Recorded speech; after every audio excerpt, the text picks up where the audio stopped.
Welcome back, everybody. My name is Tim. This is another Real Ideal Gear review. And today we're talking about a topic, not really a gear review as I typically do. This is just a topical conversation around, Tim, why don't you buy the originals? You have so many homage watches, and I hear it all the time when I'm doing a review, especially an Aliexpress watch.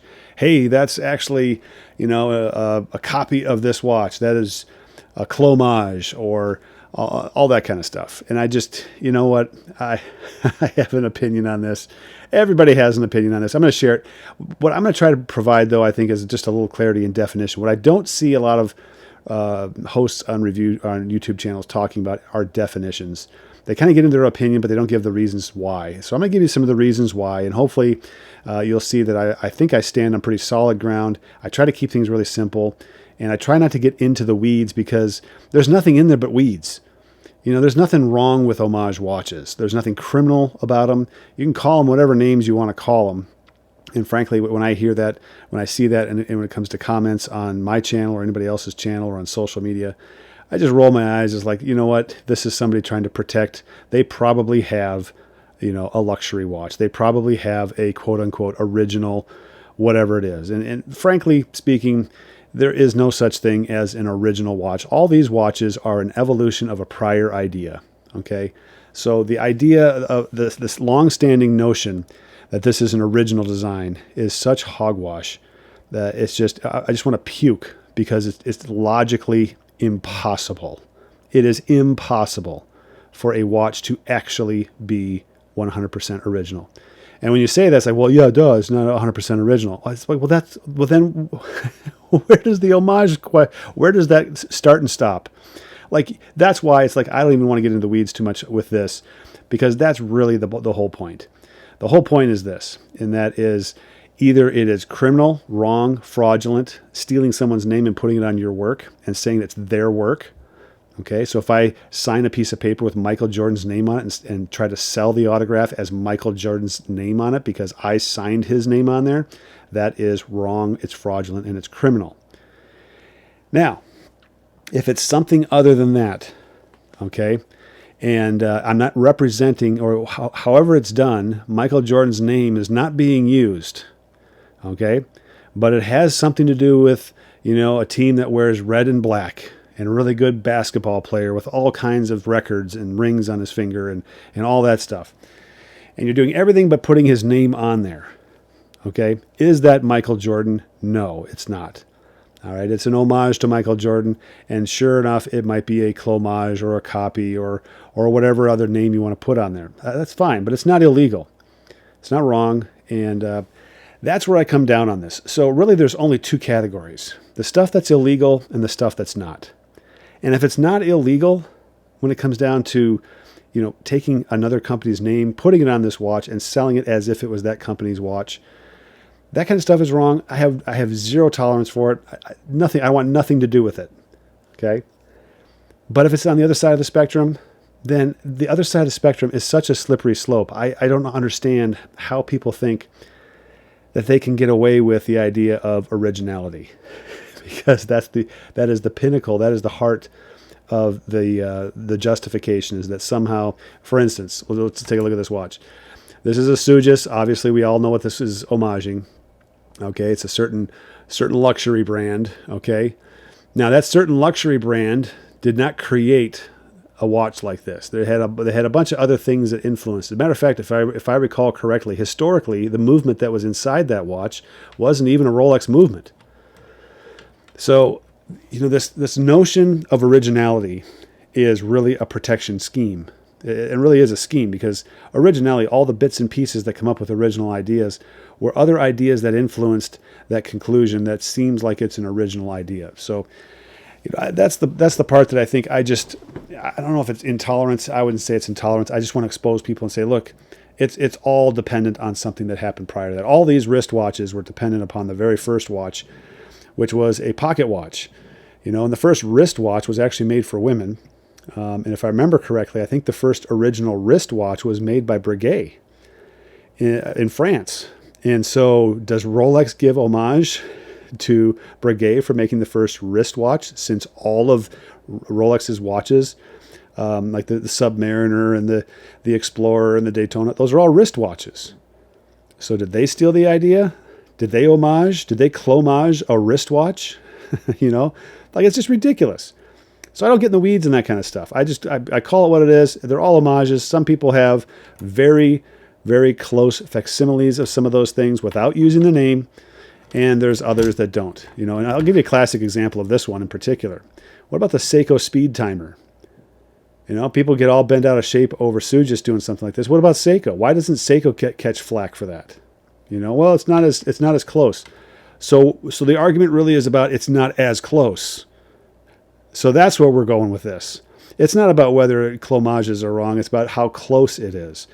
That is just pointless. I mean, at that point, I just roll my eyes and I'm like, okay, you go and argue yourself to death over this. I'm not going to do that. So that's really the definition that I use. Either it's fraudulent, wrong, criminal, don't support it, don't give it any notice whatsoever.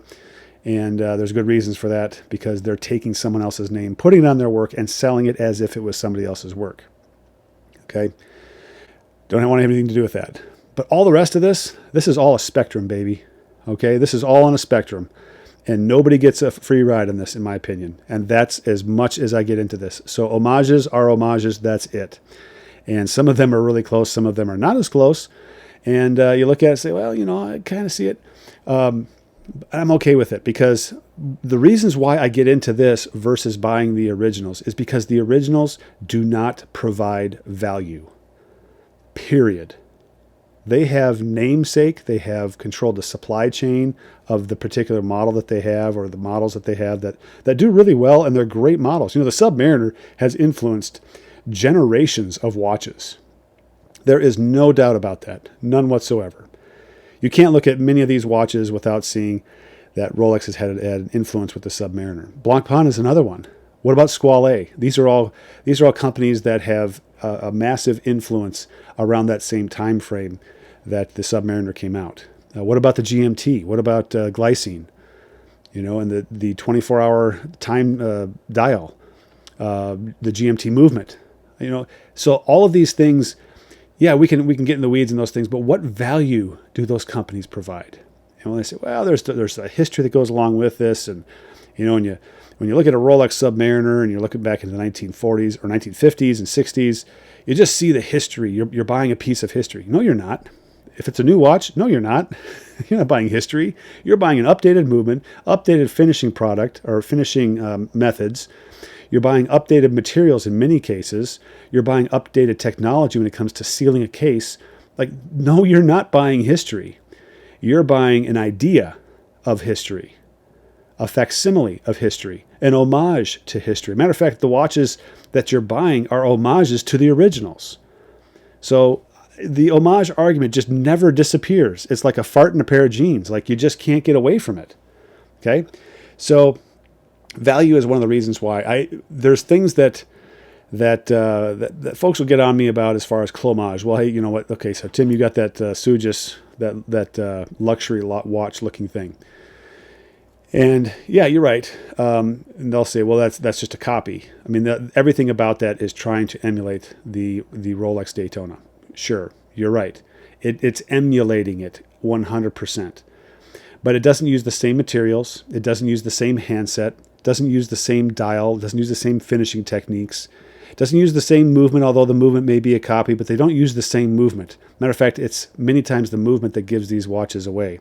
They don't use the same clasp on this one. The clasp on this one sucks. It's terrible as far as adjustment goes. Rolex has got that nailed down. I love the idea of what they have. I've never had one. I've never used one, but the idea behind it is fantastic. Okay? But all those things are different. The lume is different. The chemistry of maybe the crystal or some of the things that they use as far as metallurgy is different. Okay, it may be 904L steel, but is it the same 904L steel composition that Rolex uses? No, it's not. So if all those things are different, then you tell me where the copy is, because if and this is the one that really drives me nuts. It's a 1-to-1 copy. Do you realize in math what 1-to-1 means? In math, 1-to-1 means 1 equals 1. They are exactly the same. I get so tired of people using 1-to-1 as a representation for the idea. It is never 1-to-1. This is not a 1-to-1 copy of a Rolex. There are so many things that are different about this compared to a Rolex. It's not one-to-one. So that idea, again, gives credence to the reality that unless they're putting the name of another company on this watch and selling it as that company's watch, it's an homage. And if they are doing that, it's illegal, it's fraudulent, I'll have nothing to do with it, and nobody else should either. Okay? All right, so value is one thing. I can't get around it. The value part of it, as far as the measurement goes, because I have done this. I have actually purchased the original watch, and then I've done a 180, and there's only one watch brand that I've done that with. And I will never buy another one of those watches again because it does not provide the value. And here are some of the things that when it comes to value that I look for. Is it more accurate? Does the original brand provide more accuracy in its movement? The next thing is there better finishing? Is there better workmanship in the manufacturing of the watch itself? Are there better materials in the original than in the homage? And last but not least, and this is the one that I think is important, is that does it have better lume or light? That really helps when it comes down to low light or no light conditions. So those are the value things that I go through and say, if it doesn't provide a better value than the homage watch, I'm buying the homage watch every single time. Now, another example of this was the 1970s. Japan was making cars from the manufacturer of Honda and Toyota, and they were importing those into the U.S., and they got such a bad rap by everybody in the U.S. It was Japanese junk. Everything that came from Japan was junk, and that people labeled it that way. And then along came the 1980s, and Japan had figured this out. Honda had figured it out, Toyota had figured it out, and they started to provide value. They started to provide value in the cars that they were shipping over to the United States. And the next thing you know, American cars were taking it in the shorts. They were, it was just night and day. Within 10 years, there was a switch. Hey, the Honda or the Toyota, it lasts longer. You don't have to work on it as much. You can drive it longer. And pretty soon people are gobbling up the Hondas and Toyotas to the point where now the American car manufacturers are trying to figure out how do they make a car that lasts as long and provides a better value than the Japanese imports. And that has been the case ever since. And I got to say this about Aliexpress. Aliexpress gets a knock by a lot of people for being a Chinese company. I don't care if it's a Chinese company. I love the competition. And I think the competition has made a lot of these watches. This Bernie, for instance, is a fantastic value. Fantastic value. What goes into this watch is amazing. It's an awesome watch. Excellent lume, material, workmanship, movement, legibility, the handset, the whole thing. Oh, it's stealing design. Okay, fine. Design is it's using the design for sure. There's no doubt about that. But you can't doubt the fact that the value that this watch brand provides is going to put pressure on a lot of other manufacturers that are skimping on that or relying on the historical side of things and they're slow to change and keep up, because that's what's going to happen. They're going to become the dinosaurs of the watch world, and the companies that provide value to the consumers are not. Here's another example. Okay, so I actually spent time looking at the Serica 5303 before I bought this because I really, really like the design. Matter of fact, what really catches my attention on this one is the attachment point of this bracelet to the case. I love this. This design is so unique and so interesting to me. And you have both hours and minutes on the timing bezel. Okay, so I can actually keep track of 2 time zones, or I can use it as a timing bezel. These are things that I looked at. It's like, that is so cool. Now, the Serica was the original one. Now, Serica came out and they had issues with their ETA movement. And so it's like, oh no. And when you start looking at that, it's like, well, that's what they offer. They're having problems with it. Where else is there another way to get a hold of a watch like this? Well, sure enough, Aliexpress, Ixendal makes a watch like that. And they have a Swiss movement in there. So this is actually a Swiss movement watch. This is a Sellita SW200 movement in here. It does a great job of timekeeping, great look, maintains all the big components of the design features, okay? And doesn't have Serica's name on there, okay? They're not trying to steal Serica's thunder. You get it from Aliexpress. Everybody knows that that's not an actual Serica because it doesn't have the name on it. But at the same time, it provides value. Okay, at the cost, the movement, the design, all of those things are of a great value. Now, it wasn't a clear cut, like, I'm going to buy this over the Serica, because I still struggled with it because really the only thing that I was avoiding was the movement, because I did not like the history, the recent history of the movement that was in there that had apparently some problems with it. Now, I don't know if they've fixed them or not, and this channel is not making, any declaration that they make crap movements or add as a problem movement or anything like that. At the time, that's what I saw and that's what I remember. So really the only thing I was avoiding was that and the price tag. The price tag was much, much higher than Aliexpress's version of it.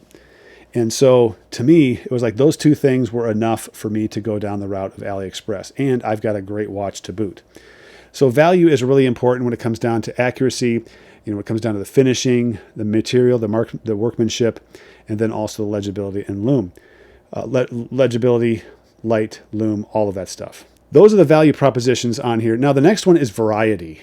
Okay, so if I'm not spending thousands of dollars, let's just take the original, the Tudor Ranger. Let's just say it's $3,000. It's probably more than $3,000. I have no idea, and frankly, I'm not even interested in what the actual price is. I'll just say it's about $3,000. Okay, $3,000. Well, if I'm spending $300 on some of these watches, that's 10 watches that I can buy of a different variety. And maybe it's 10 more homage watches. And I can experience some of the design features and some of those things, but at a higher craftsmanship, finishing, movement accuracy, material and workmanship level. And in many cases, I think you can get equal to or even above in some instances. Especially with Seiko. Seiko is known for Hardlex crystals on their entry-level watches, and this steel dive has a sapphire crystal. Great crystal. You're not going to scratch this thing. You're going to shatter it, but you're not going to scratch this thing, and you get all the design features. I've changed out the bracelet on this. It's fantastic loom, far better loom than you're going to get on a Seiko as well. So all kinds of great value propositions. It's far cheaper as well. So I can take that money and buy a whole variety of watches. All of these watches, I could sell them right now for the original purchase price, and I still wouldn't get close to probably what the original cost of a Tudor Ranger would be. Okay, that is the value proposition. Now, what is it about the luxury side that is so dang important? Well, I think there's a couple of things, and they both circulate around. The center point of this is supply, controlling the supply. So, for instance, on the luxury side of things, let's just say it's an Omega. Okay, this is not an Omega, this is a San Martin, but let's just say it's an Omega. And they produce X number of Omega Seamasters. Okay, and they control the output so that they can maintain the price. If they were to flood the market with Seamasters, they would have to drop the price. That's the whole supply and demand relationship. So if they control the supply, then they can also control the demand. Then the demand goes up, the price goes up. They don't want it too high, because if it's too high, then you're going to lose some of your consumers. So they have this sweet spot that they want to maintain. And that's fine. I have nothing, there's nothing ill will towards any of the luxury watch brands out there for the number of watches that they make. The reality is that's how it's done. That is absolutely how it's done. On the resale side, you can see this because even the resale side, some of these watches are being sold for more than what they're being sold for originally because the demand is so high. Okay? And again, when somebody walks up wearing one of these homage watches and they paid hundreds of dollars for it, and somebody who went and bought a used version of this for $50,000, and they look at that and say, well, shoot, you're getting the same amount of attention or close to it wearing that watch as I'm getting wearing this watch, people asking you what that kind of watch that is. Oh, that's kind of cool, and all that stuff. Yeah, I think there's some jealousy involved there. I absolutely think there's some jealousy and some protectionism that goes along with it. And why not? You spent $49,000 more than the person who didn't spend, purchasing the used original. So resale value, I think, is an important part of this. It's that whole supply and demand type thing. Also, there's this idea of history. You're buying history. The Tudor Ranger or the Rolex Explorer. You're buying, the Mount Everest history when you buy this watch. Okay, fine, but you know what? History stops when the manufacturing, the finishing changes, when the movement changes on the inside, when some of the materials that are being used have changed. History is done. You're no longer doing that. What you're actually doing is making an homage. So this is an homage within the company, but they don't want to acknowledge it. What they talk about is you're buying history. No, you're not. You're buying an homage to history. I'm buying an homage to history. I'm buying an homage to history. But somehow, because it's in-house, it's okay that it's an homage. But if it's outside, if it's outhouse, that was kind of funny. If it's outhouse, it's not so funny. It's not so, it's more than irritating. It's ethically wrong kind of a thing. So anyway, history, you're not buying history, you're buying an homage almost always when you're buying a new watch anyway. All those things have changed since the originals. And then also, if you're going to buy history, then you need to buy the actual watch from that era. And if you do that, great. No more power to you. If you can find a Hamilton khaki watch that was used in World War II, more power to you. And all the different watches out there that have that historical piece that go along with it. If you find a watch off the Titanic, great. But if you're buying a new watch from a store, from a boutique that sells that watch brand new, that is not history. You are buying an homage to history. Just be very clear about this. Be very precise about this.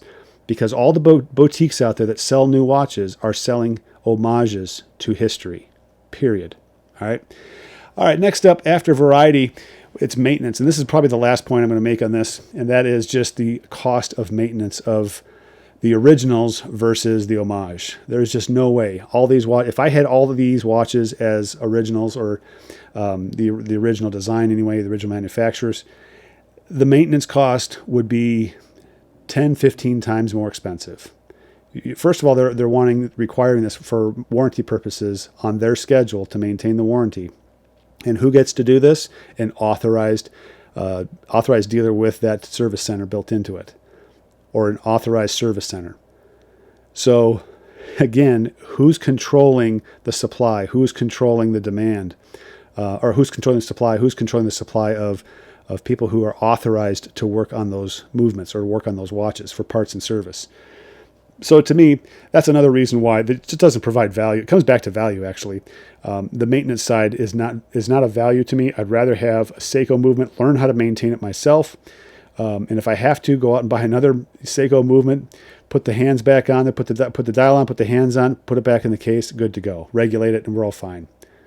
I could do that for what, $150, $200 as far as time and materials. And that's charging myself time, okay?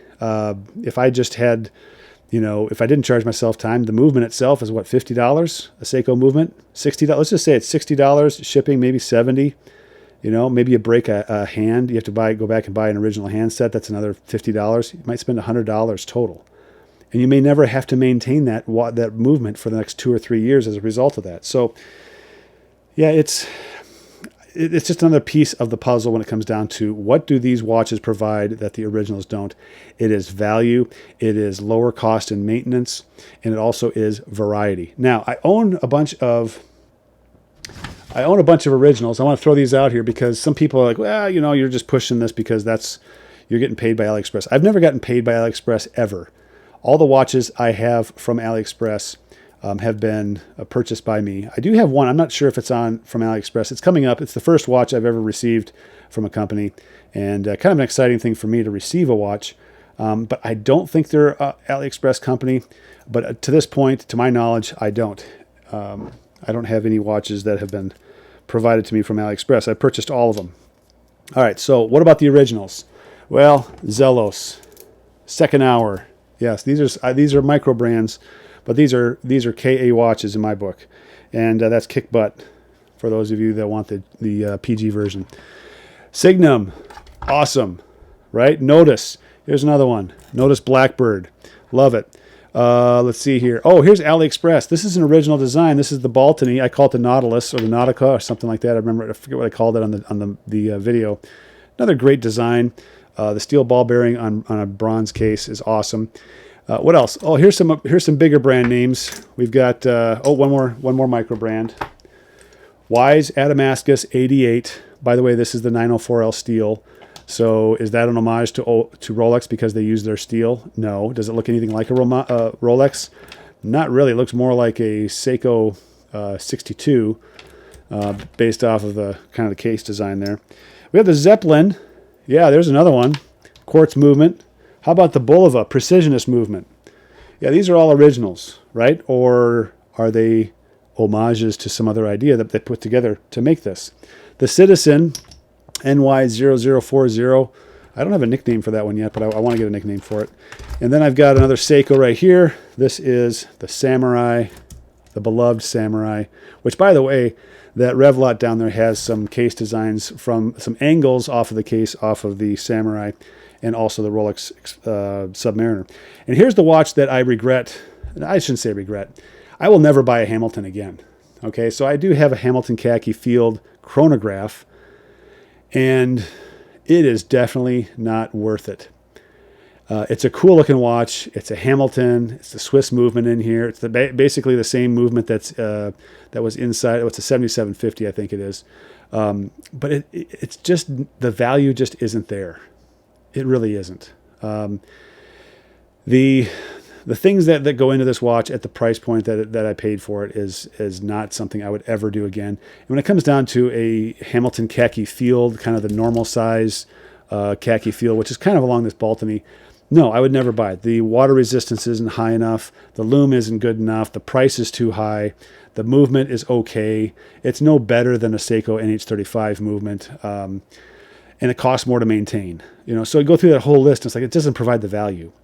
So I've got a bunch of those watches. The last one is one of my favorites, and this is almost a safe queen because I just love the look of it. This is an American, it was an American brand name, Bulova. This is the A15, and this is an homage to history because this is a new watch. It has a different movement, and it's just a great looking watch. I switched the strap out for a NATO style strap that has a very thin leather. It's very nice. I think it really goes well.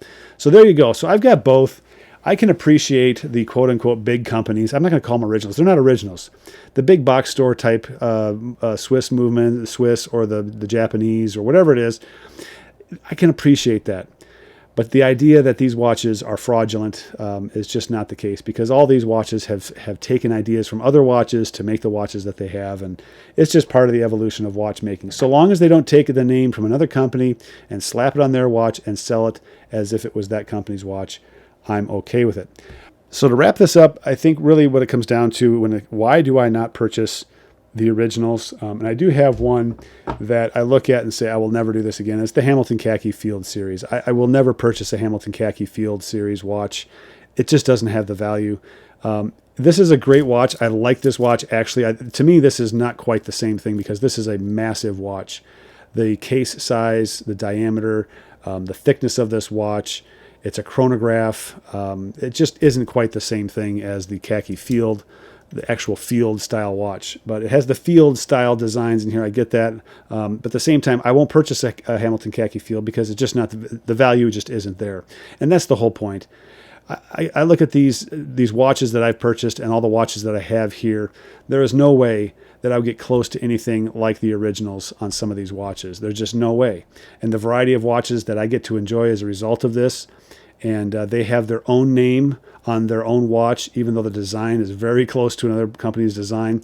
I just get to enjoy that, and I think it's a great thing. So I'm in the camp of supporting homage watches. I'm definitely in the camp of prosecuting any fraudulent watches out there that takes somebody else's badge and puts it on a watch and then sells it as if that was what it was. Definitely illegal. I do not support that at all. So yeah, that's the idea here. I'm sure the comments are going to come flying in, but at the same time, you're not going to change my mind on this one. To me, I'm not going to get in the weeds with it. Homage is homage. You've heard the argument. I'm not going to go down the path of defending every nook and cranny on some of these things. And at the same time, the evolution of watches demonstrates the fact that none of these watches are original designs. It just can't be. And if that's the case, then you have to go all the way back to the original wristwatch, and everything that comes after it is an homage, logically speaking. You can't. It's unavoidable. It's illogical to go any other direction with it. So I acknowledge it, I accept it, and at the same time, I draw the line on the fraudulent watches. So I'd love to hear what you guys have to say in the comments on this area, and what you think about the homage watch thing. What would you buy? The originals? Are there some that you would buy? And there's some that I would actually consider. I actually am a fan of Omega. I think Omega might be a company that I would go after. Tudor I think it's further down the list. Rolex, I'm just not interested in at all. Like zero interest in Rolex. I think they're boring.